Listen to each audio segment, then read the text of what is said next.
दोस्तों, आज दुनिया भर के बाकी देशों में 1 करोड़ से भी ज्यादा पंजाबी रहते हैं और हर साल पंजाब के लाखों नौजवान भारत से बाहर जाकर दूसरे देशों में रहने का सपना देखते हैं। जब किसी चीज की इतनी ज्यादा डिमांड हो तो उसका फायदा उठाने के लिए कई सारे लोग भी आ जाते हैं जो उनकी मजबूरी का फायदा उठाते हैं और उन्हें एक्सप्लॉइट करते हैं। पंजाब में वीजा लगवाने के नाम पर पैसे ऐंठ लेने का स्कैम आज बहुत ही कॉमन हो चुका है और आपको न जाने सोशल मीडिया पर ऐसे कितने लोगों की कहानियां मिल जाएंगी जो इसका शिकार होते हैं। और आज हम इसी पर बात करने वाले हैं और देखेंगे कि किस तरह से ये स्कैम किया जाता है। तो बने रहेगा वीडियो के अंत तक हमारे साथ। लेकिन वीडियो शुरू होने से पहले अगर आप इस चैनल पर नए हैं या आपने अभी तक इस चैनल को सब्सक्राइब नहीं किया है तो चैनल को सब्सक्राइब करना, बेल आइकन दबाना ना भूलें। पंजाब में विदेश जाना, जिसे वो बाहर जाना कहते हैं, बहुत ही पॉपुलर है और जिन लोगों को आइडिया नहीं होता है कि ये किस तरह किया जाए वो एजेंट्स के पास जाते हैं। आज आप पंजाब के किसी शहर में घूमेंगे तो आपको हजारों ऐसे छोटे बड़े ऑफिस दिख जाएंगे जहाँ पर ये एजेंट्स बैठते हैं। पंजाब के लोग 2 कारणों से विदेश जाते हैं। एक होता है वहाँ पर काम करने के लिए और दूसरा होता है एक स्टूडेंट के तौर पर। लेकिन दोनों का एक ही मकसद होता है और वो है वहाँ जाकर वहाँ की नागरिकता या परमानेंट रेजिडेंसी, जिसे PR कहते हैं, वो ले लेना। अब ऐसा नहीं है कि पंजाब में जितने ऐसे एजेंट्स हैं वो सभी करप्ट या फिर फ्रॉड है, लेकिन ऐसे लोगों की संख्या भी कम नहीं है।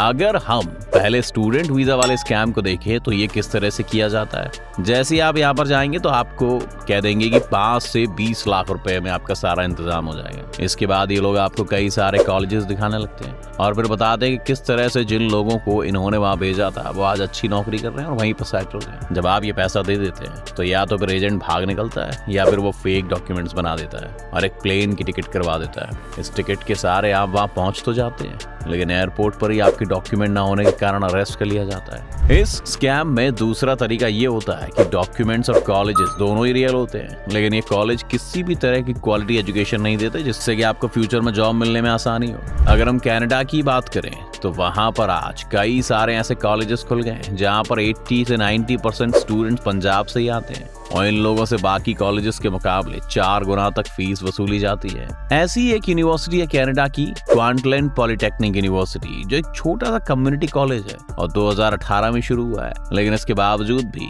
इसका अभी तक का टर्नओवर 18,000 करोड़ से ज्यादा का है, क्योंकि इसकी एवरेज फीस 16 लाख रुपए है। इन कॉलेजेस को भी पता है कि बच्चे यहाँ पर पढ़ने नहीं सिर्फ PR की वजह से आ रहे हैं और इसीलिए वो पढ़ाई पर ज्यादा ध्यान नहीं देते। इन कॉलेजेस ने भारत में कई सारे एजेंट्स के साथ भी टाई अप किया हुआ होता है ताकि बच्चे उन्हीं के कॉलेज में जाएं और इससे एजेंट का भी कमीशन बनता है। जब बच्चे यहाँ पर पहुंचते हैं तो उन्हें कई सारी परेशानियों का सामना करना पड़ता है जो एजेंट्स उन्हें कभी नहीं बताता। ऐसा भी होता है कि एक ही छोटे से फ्लैट में कभी कभी 8 से 10 स्टूडेंट रह रहे होते हैं। इन कॉलेजेस ने अपनी टाइमिंग भी अलग कर रखी होती है ताकि ये बच्चे जॉब करने के साथ साथ क्लासेस भी अटेंड कर सकें। जॉब्स भी स्कैम का एक जरूरी हिस्सा है। अगर हम कनाडा की बात करें तो वहाँ के लॉज के हिसाब से किसी भी स्टूडेंट से एक हफ्ते में 20 घंटे से ज्यादा काम नहीं करवाया जा सकता है, लेकिन स्टूडेंट्स ज्यादा काम करने के लिए काफी डेस्परेट होते हैं क्योंकि इनके पेरेंट्स ने अपनी जमीन नहीं तो अपना घर बेचकर इन्हें वहाँ पढ़ने भेजा होता है, जिस वजह से इन्हें उसका भी ख्याल रखना पड़ता है। इसका फायदा उठाते हुए एम्प्लॉयर्स इन्हें ज्यादा काम तो देते हैं, लेकिन फिर सैलरी मिनिमम वेज से भी कम देते हैं क्योंकि लीगली वो काम करने के लिए अलाउड ही नहीं है। कई केसेस में ऐसा भी देखा गया है कि ऐसे कॉलेजेस अपनी कैपेसिटी से ज्यादा बच्चों को एनरोल कर लेते हैं और जब बच्चे वहाँ पहुंचते हैं तो उन्हें अपनी क्लास शुरू करने के लिए 1 सेमेस्टर एक्स्ट्रा इंतजार करना पड़ता है। इसको लेकर कनाडा के कॉलेज में काफी प्रोटेस्ट भी देखे गए थे। अब आते हैं स्कैम के दूसरे पहलू पर, जो है वर्क वीजा वाला स्कैम। वर्क वीजा स्कैम में भी वो एजेंट तो होते ही हैं जो पैसा लेकर भाग जाते हैं या फिर फेक डॉक्यूमेंट्स बना देते हैं, लेकिन ये स्कैम कई और लेवल्स पर भी ऑपरेट करता है। इस स्कैम में एक मेथड ये है कि एजेंट्स एक कंफर्टेबल नौकरी दिलाने का झूठे वादे कर देते हैं और जब ये लोग वहाँ पहुंचते हैं तो बात कुछ और ही निकलती है। कुछ टाइम पहले जोबनदीप नाम के एक लड़के का मामला सामने आया था जो अपने पिता की मौत के बाद इटली जाना चाहता था। उसने 2019 में एक एजेंट को 8 लाख रुपए दिए और उसे बताया गया कि इटली में एक फार्म है जहां पर उसे जानवरों को खाना खिलाने का काम करना है। जब जोबनदीप इटली पहुंचता है तो उसे पता चलता है कि उसकी जॉब किसी और को दे दी गई है क्योंकि वो टाइम पर नहीं पहुंच पाया और अब उसके लिए एक दूसरी जॉब है। जोबनदीप को उसी फार्म में एक लेबर की तरह काम करना पड़ता है जिसमें बहुत मेहनत लगती है। इटली में आज के समय में ऐसे पंजाबी लेबरर्स की काफी डिमांड है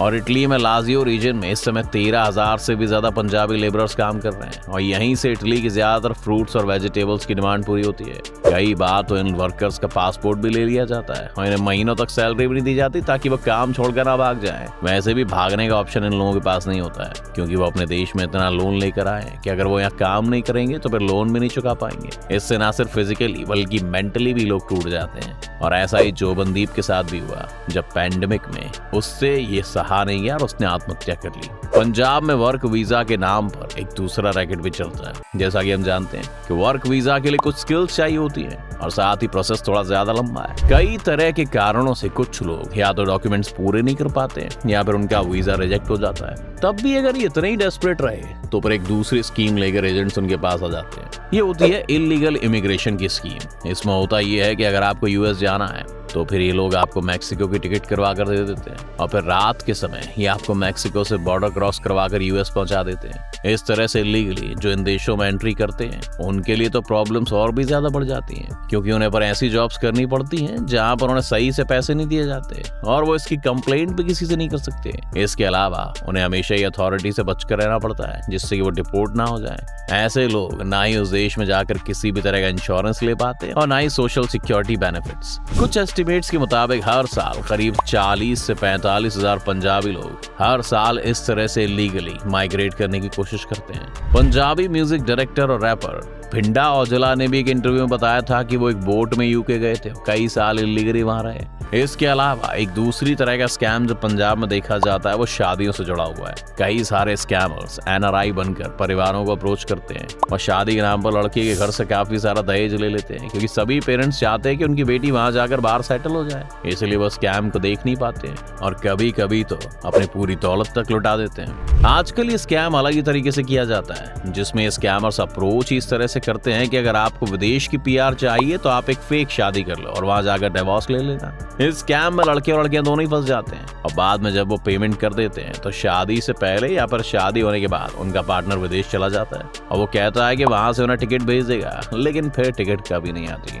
आज ये पंजाब में एक बहुत बड़ी समस्या बन गई है, लेकिन ये सब मालूम होने के बावजूद भी सरकार कोई ठोस एक्शन नहीं लेती है, क्योंकि इस तरह के स्कैम्स में कभी कभी पॉलिटिशियंस भी इन्वॉल्व रहते हैं। अगर कुछ भी नहीं किया जा सकता तो सरकार इतना तो कर ही सकती है कि जो भी एजेंट्स लोगों को विदेश भेजने की सर्विसेज देते हैं उन्हें लाइसेंस देना शुरू कर दे, ताकि फेक एजेंट्स मार्केट से खत्म हो जाएं। इसके अलावा सरकार चाहे तो स्टूडेंट्स के बीच में एक अवेयरनेस भी फैला सकती है कि उन्हें किस तरह के कॉलेजेस में जाना चाहिए। खैर ये मुद्दा काफी बड़ा है, पर आपको क्या लगता है इस प्रॉब्लम के और क्या क्या सोल्यूशंस हो सकते हैं? अपनी राय में कमेंट्स में जरूर लिखिएगा। उम्मीद है आपको आज की इस वीडियो से काफी कुछ नया सीखने को मिला होगा। अगर आप